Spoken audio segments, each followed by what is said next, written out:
It is the middle of the 17th century and a bearman is helping an empress attempt to examine a whale through a microscope. After this task is found to be impossible, a group of worm men explain how creatures can exist without blood and how cheese turns to maggots. In her turn, the empress scolds an assembly of ape and lice men for their pursuit of tedious and irrelevant knowledge, such as the true weight of air, and commands they instead get busy with such experiments as may be beneficial to the public. Armed with such knowledge of the natural world and equipped with the resources of her vast dominions, she then sends flocks of birdmen and navies of fishmen to a parallel planet to make war on and conquer her many enemies. Such are the links between life, learning, and power within the description of a new world, called the Blazing World, a piece of prose fiction published in 1666 by the thrice noble, illustrious, and excellent Princess the Duchess of Newcastle, better known as Margaret Lucas Cavendish. The narrative blends utopian fiction, imperialist travelogue, and natural history to tell the story of a young lady who is kidnapped from her homeland but soon escapes to a new and mysterious land filled with human-animal hybrids. On arrival, she is made empress and quickly establishes societies of natural philosophy, funds theatre and the arts, and destroys her enemies with fire and fury. The plot is often convoluted, with descriptions of military invasion or discussions with fantastical chimeras interspaced with short lessons on lenses or lectures on the nature of solar eclipses. Yet there is much that can be learned from Cavendish's Blazing World, including the way it sheds historical and literary light on conceptions of gender, natural philosophy, political theory, theology, and the life of the author herself in 17th-century Europe.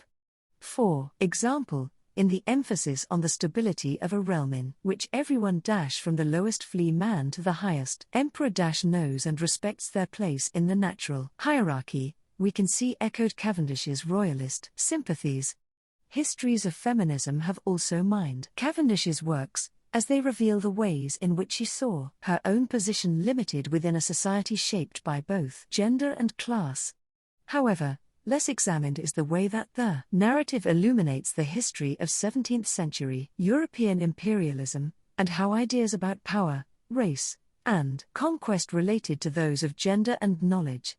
In considering the imperialist resonances of the Blazing World, it is helpful to start with Cavendish herself, an aristocratic philosopher-poet whose reputation was divisive while she was still alive.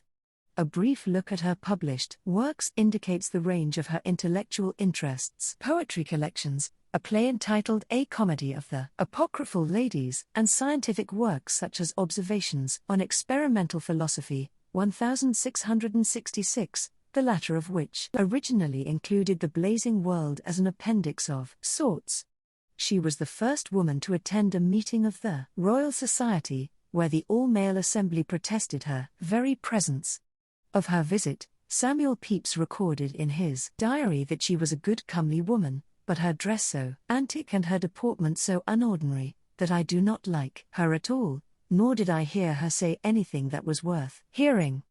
Her unusual wardrobe was a frequent focus of society commentary, cropping up again in English writer John Evelyn's recollection of a visit to the Duchess that left him much pleased with her extraordinary fanciful habit, garb, and discourse, as well as her extravagant humor and dress, which is very singular. To her singular clothing choices played with conceptions of gender as well, her penchant for masculine waistcoats contrasting with one notable incident in which she addressed the audience at one of her husband's plays while wearing a self-designed dress based on ancient Cretan costumes that left her breasts all laid out to view. While her intellectual achievements were distinctive in and of themselves, Cavendish's iconoclastic behavior maintained her reputation as an eccentric contrarian, earning her the nickname of Mad Madge. After meeting her in London, for example, one contemporary described her conversation as airy, empty, whimsical, and rambling as her books, aiming at science, difficulties, high notions, terminating commonly in nonsense, oaths, and obscenity. During their time together, Margaret reportedly claimed a place among the intellectual greats, declaring that if the schools did not banish Aristotle and read Margaret, Duchess of Newcastle, they did her wrong, and deserved to be utterly abolished. For this characterization of Cavendish as an idiosyncratic and unseemly egotist was echoed many years later in A Room of One's Own, where Virginia Woolf describes her writings as a vision of loneliness and riot, as if some giant cucumber had spread itself over all the roses and carnations in the garden and choked them to death. 5. The Blazing World provides a semi-autobiographical counterpoint to this characterization, not only in the insertion of Cavendish herself as a wise and respected character, but also in her depiction of the main protagonist, the Empress, as an intelligent woman whose ambition enables her to thrive in the isolated world that she rules absolutely. From this perspective, the self-important dilettante who forces her unwanted opinions onto others transforms into a besieged heroine who champions her own independence and intellect in a society that fails to appreciate her achievements. Lengthy passages describing intellectual life within the Blazing World take on greater significance when seen as critiques of the tediousness and limits of Cavendish's own experiences within the male-dominated learned society of her day, as well as reflect her advocacy of self-expression and freedom from revision. She once wrote that she had neither room nor time for such inferior considerations as mending or correcting her writings. The Blazing World also fits into a larger body of speculative and proto-science fiction works of 17th-century natural philosophy, imagined terrestrial and cosmic voyages that sketched out new conceptions of the operation of life and the universe. Even in post-Copernican Europe, such speculation could be seen as dangerous and heretical. In 1600, Italian astronomer Giordano Bruno was burned at the stake for his claim that the universe was infinite and contained innumerable worlds, essentially killed for arguing in favor of free imaginative speculation in the service of knowledge. 7 By the mid-17th century, imaginative works about the operation of the universe became more widespread and less hazardous to publish, as men such as Johannes Kepler, Francis Godwin, and Cyrano de Bergerac used cosmic voyages and utopian narratives to consider humanity's place and significance in time and space. In a context of ongoing religious reformation, many of these narratives centered on theological questions such as the primacy of Christ's earth-bound sacrifice in a potentially infinite universe, as narrators describe meetings with a variety of exotic beings, from human-animal hybrids to moon people to the political elite of advanced utopias. Such confrontations raised questions about who, or what, could or could not be saved within a Christian worldview. This preoccupation with fictionalized otherness was of course intimately related to European efforts to map, colonize, and profit from various regions of the globe. Such a context gives significance to plot points that might otherwise seem bizarre or inexplicable. Read in connection with the violent history of European conquest in the Americas, for example, theological discussions about whether or not lunar beings could be saved from damnation become reworkings of contemporaneous debates about the fate of unsaved heathens living in the New World. 8 With a consistent emphasis on exploration and alterity, such speculative fiction can be understood as the literary imaginary of imperialism, often, although not always, appearing as a celebration of scientific advancement in the service of conquest in imagined new locations. In many ways, The Blazing World is similar to other speculative works from the 17th century, particularly in this connection between imagined and real new worlds. In his loving dedication, Cavendish's husband William Newcastle makes this connection explicit, describing his wife's narrative as a fictionalized fancy made of nothing but pure wit that mirrored the discoveries of Columbus, who found a new world, America, 'tis named. However, unlike many of her contemporaries, Cavendish creates a new world in which the discoveries are made by a woman. Within her own realms of fancy, the Empress is free from the gendered limits of the author's own world. She acts as she wishes and her people adore her all the more for it. Indeed, throughout the narrative of The Blazing World, the female characters are celebrated for their political, territorial, and intellectual conquests, even, or especially, when they entail great violence. Shortly after our introduction to the unnamed female protagonist, she discovers a new land when she is forced into another world that is joined to her own near the North Pole. Alone and fearful for her life in this strange new place, she is rescued by a large assembly of bear men who carry her to their city of underground caves. She quickly becomes the subject of reverence, as both males and females, young and old, flock together to see this lady, holding up their paws in admiration, and decide to make her a present to the emperor of their world. On their journey to the royal city where the imperial race is said to dwell, she meets up with the other indigenous subjects of the blazing world, including fox, geese and birdmen, satyrs, and men of a grass-green complexion.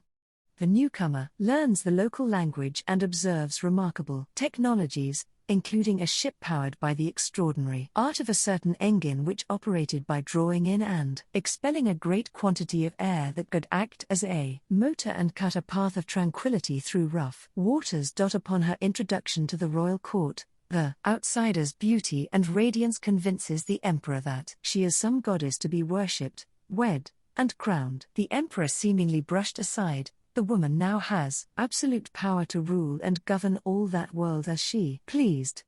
To exemplify her new station, the now empress dons an impressive outfit of bejeweled clothing and accessories that make use of local natural resources to better reflect her political power. Along with a rainbow-colored, diamond-encrusted buckler, to signify the defense of her dominion, she also wields a spear made of white diamond, cut like the tail of a blazing star, which signified that she was ready to assault those that proved her enemies. Making quick use of her new authority, the Empress establishes learned societies to ensure that all of her animal-human subjects followed such a profession as was most proper for the nature of their species, be that philosophy, astronomy, chemistry, physics, politics, mathematics, oration, or architecture. Natural hierarchies are thus maintained, and every satyr and foxman knows their own place in the cosmic order. Following a lengthy account of reform and counter-reform of intellectual life within her vast dominion, the Empress turns to religious and spiritual matters, collaborating with immaterial spirit beings to create her own poetical or romantical Kabbalah, and, in the process, summoning the soul of the Duchess of Newcastle Margaret Cavendish to act as her personal scribe. Although the two are from different home worlds, the two authorial ciphers soon become close friends in the blazing world, particularly due to their shared ambitions for glory and power. The Duchess, as the character of Margaret Cavendish is referred to in the narrative, soon becomes upset that she has no empire to call her own, leading the two to discuss how she might acquire such a dominion. After deciding that terrestrial conquest will not suit her needs, the Duchess is advised by the immaterial spirits to simply write her own coelestial world, for every human creature can create an immaterial world fully inhabited by immaterial creatures and populace of immaterial subjects. And all this within the compass of the head or skull. In creating her own world according to her own rules, she may enjoy her power without controller or opposition, making what world you please that can be altered and enjoyed without limits. However, their joyful celebration of the possibilities of speculative fiction are cut short when the Empress learns that the place of her birth has come under attack. Mobilizing the vast intellectual and material resources of her new dominion, she vows revenge and promises all the assistance which the blazing world was able to afford. To most efficiently mobilize troops, the Emperor suggests that the immaterial spirits might be able to inhabit the bodies of their dead foes. The Empress, however, argues that such a thing would never do, as they'd struggle to acquire so many corpses in the first place, and besides, in the rough and tumble of battle, they'd simply molder into dust and ashes, and so leave the purer immaterial spirits naked. An army of the walking dead ruled out, it is decided, upon the Duchess' suggestion, that the birdmen and fishmen will lead the vanguard, taking to the sky and the sea to initiate the attack. Giants, the architects of the blazing world, are commissioned to devise new modes of water transport in the form of golden ships that could swim under water and better bring their troops to battle. Worm men are sent out to amass huge amounts of firestone, a Greek fire type of material that burned when wet and therefore could not be quenched. The invasion is a violent success. After establishing the king of her former homeland as the absolute master of the seas, and consequently of that world, the Empress watches for any sign of dissent, punishing those who try to escape payment of tribute by bringing fire to all their towns and cities, and warning those who would cross her that if they continued still in their obstinate resolutions, that she would convert their smaller loss into a total ruin. After pulling the ships back underwater and returning to the blazing world, the Empress and Duchess content themselves with their works and deeds, secure in their ability to express their intellect and broadcast their political power. Depictions of conquest in spectacular and science fiction remained popular with European audiences from the 17th century onward. Haunted by imperialism as they are, these stories can act as a useful tool for understanding how such ideologies have shaped the past and present. At the same time, works like The Blazing World do have their limits in this respect, as most reflect very little on the perspectives of those forced into colonial subjecthood. In more recent years, indigenous, futurism and other post-colonial science fiction have changed this situation, as writers, filmmakers, and artists use the genre to critique the history and legacies of imperialism. 9. While science fiction and empire are historically linked, the relationship is flexible and ever-changing. The imperialist presence in Margaret Cavendish's Blazing World itself is not a simple one.